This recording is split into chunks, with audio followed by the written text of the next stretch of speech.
Hi friends. విమర్శలు అందుకోని సెలబ్రిటీలు ఉండరు. ఏదో ఒక సందర్భంలో, ఏదో ఒక సినిమా రూపంలో వారు విమర్శల పాలవుతూనే ఉంటారు. హీరోయిన్ కీర్తి సురేష్ కూడా అలా తిట్లు తినే ఇక్కడివరకు వచ్చిందట. ఆమె ప్రధాన పాత్రలో నటించిన చిత్రం ఉప్పు కప్పు.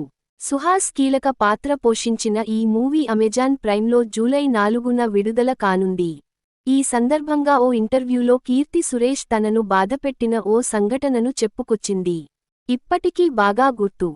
ప్రియదర్శన్ సర్ డైరెక్ట్ చేసిన మలయాళ చిత్రం గీతాంజలి తో కథానాయికగా నా జర్నీ మొదలైంది. అప్పుడు జరిగిన ఓ సంఘటన నాకు చాలా బాగా గుర్తుంది.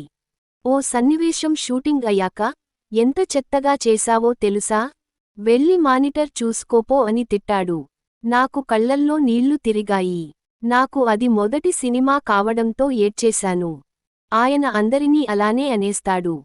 ఆయన కూతురు నటి కళ్యాణి ప్రియదర్శన్ను కూడా అలాగే తిట్టేవాడు.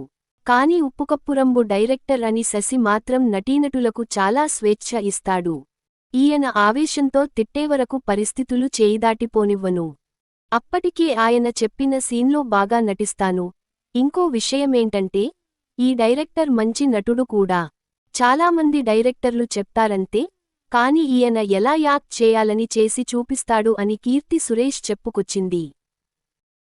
గీతాంజలి చిత్రంతో హీరోయిన్గా కెరీర్ మొదలుపెట్టిన కీర్తి సురేష్ తెలుగులో నేను శైలజ, నేను లోకల్, మహానటి, రంగ్ దే, దసరా, సర్కారు వారిపాట వంటి పలు చిత్రాల్లో నటించింది.